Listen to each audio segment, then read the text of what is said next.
Maximum মানুষ ব্যবসা শুরু করার আগেই ব্যবসা বন্ধ হয়ে যায়। এর সবথেকে বড় কারণ হচ্ছে চিপ প্রোডাক্ট নিয়ে কাজ করা। এটা আপনার কাছে মনে হচ্ছে যে এটা আবার কেমন কথা? আপনি চিপ প্রোডাক্ট নিয়ে কাজ করলে কখনো সাস্টেইন ব্যবসা করতে পারবেন না। এবং এটা পৃথিবীতে কোনো বড় ব্যবসায়ী করতেও পারেনি। পৃথিবীর এমন কোনো বড় ব্র্যান্ড নাই যারা চিপ প্রাইস নিয়ে কাজ করে। আসলে ব্যবসা যে ব্যবসায় করেন আপনাকে আগে ক্যাটাগরি জানতে হবে। আপনার ব্যবসাতে ক্যাটাগরি কয়টা আছে? নরমালি ব্যবসার ক্ষেত্রে যে কোনো প্রোডাক্টে ৪ টা ক্যাটাগরি থাকে। একটা এ প্লাস, একটা এ, একটা বি এবং একটা সি। এ প্লাসটা হচ্ছে ইউরোপ আমেরিকাতে শিপমেন্ট করা যাবে এমন টাইপের কোয়ালিটি। আর এ ক্যাটাগরি হচ্ছে ডোমেস্টিক, মানে আমাদের দেশের যে জেলা বিভাগ এগুলাতে চলবে এমন টাইপের, বা আমাদের বাংলাদেশের মতো অন্যান্য কান্ট্রি যেগুলো আছে এগুলাতে চলবে এমন টাইপের।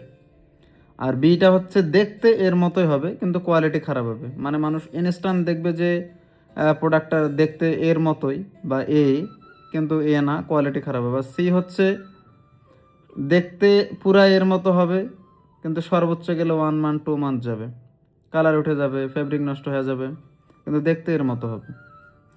আপনি ডিসিশন নিতে যদি ভুল করেন, প্রথম দিকে দেখবেন যে ম্যাক্সিমাম ব্যবসা আছে শুরুর দিকে সি ক্যাটাগরি নিয়ে কাজ করে। তারা ভাবে আমি মনে হয় কাস্টমারকে কম প্রাইসে দিলে আমার মনে হয় ব্যবসাটা খুব তাড়াতাড়ি মানে ইনক্রিজ হবে, বা আমার ব্যবসাটা মনে হয় খুব তাড়াতাড়ি বড় হয়ে যাবে, আমি মনে হয় একটা সাস্টেন ব্যবসা করতে পারবো, আমি এটাকে লং টাইম নিয়ে যাইতে পারবো।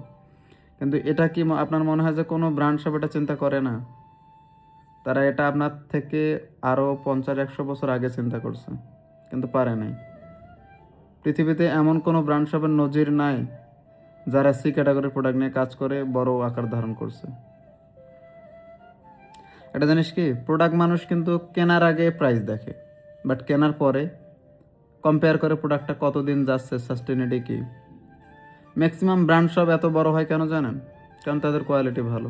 তাদের কাছে মানুষ দাম দিয়ে প্রোডাক্ট কেনে এবং এটা বেশি দিন টিকে, এই জন্য আবার যায়। তখন বলে যে আর একটা প্রোডাক্ট অমুক ব্র্যান্ড থেকে কিনছিলাম, অনেক দিন যাচ্ছে, আমি 2 বছর ধরে ইউজ করতেছি, 5 বছর ধরে ইউজ করতেছি, কোনো নষ্ট হয়নি। অথচ একই মানুষ হচ্ছে যখন থেকে প্রোডাক্ট কিনতেছে, ফুটপাথ থেকে প্রোডাক্ট কিনতেছে, তখন বলতেছে আরে 200 টাকা দিয়ে, মানে বিষয় না, 200 টাকাতে একটা প্রোডাক্ট কিনছে, 1 সপ্তাহ ইউজ করে নিয়ে প্রোডাক্টটা নষ্ট হয়ে গেছে, ওটা তো ফালতু প্রোডাক্ট। বেশ, বিষয়টা আমার থিঙ্ক করছেন? কাস্টমাররা কখনো প্রোডাক্ট কেনার পরে প্রাইস মনে রাখে না, বলে সাস্টেনেটির দিক চিন্তা করে। অর্থাৎ প্রথম দিকের ব্যবসায়ীরা প্রথম দিকে হয়তো বা তারা প্রোডাক্ট কিনে দেখে যাচ্ছে কম সি ক্যাটাগরি প্রোডাক্ট নিয়ে এসে দেখতেছে অনেক সেল হচ্ছে, অনেক ভালো সেল করতেছে, আর্ন হচ্ছে। কিন্তু সি ক্যাটাগরি প্রোডাক্ট মানে ওয়ান টাইম বিজনেস করা। আপনি কি ওয়ান টাইম বিজনেস করতে চান? সি ক্যাটাগরি আজকে দেবেন, সে তো মানে জীবনে আপনার রিপিট হবে না। আপনি কত জায়গায়, মানে কতজনের কাছে বিক্রি করবেন? টুডে টুমোরো ব্যবসাটা বন্ধ হয়ে যাবে। সাস্টেন ব্যবসা শুরু করতে চাইলে, বা যদি কখনো নিজের ব্যবসাটাকে ব্র্যান্ড বানাইতে চান, বড় করতে চান, অবশ্যই আপনাকে এ প্লাস অথবা এই ক্যাটাগরি নিয়ে কাজ করতে হবে, যেটা ইউরোপে শিপমেন্ট করতে পারবেন এমন কোয়ালিটি, অথবা ডোমেস্টিক জেলা সদর অথবা বিভাগে চলবে এমন কোয়ালিটি। এই টাইপের প্রোডাক্ট নিয়ে কাজ করলে সাস্টেনেবল। বিসি নিয়ে কাজ করলে শুরুর সময় বন্ধ হয়ে যাবে।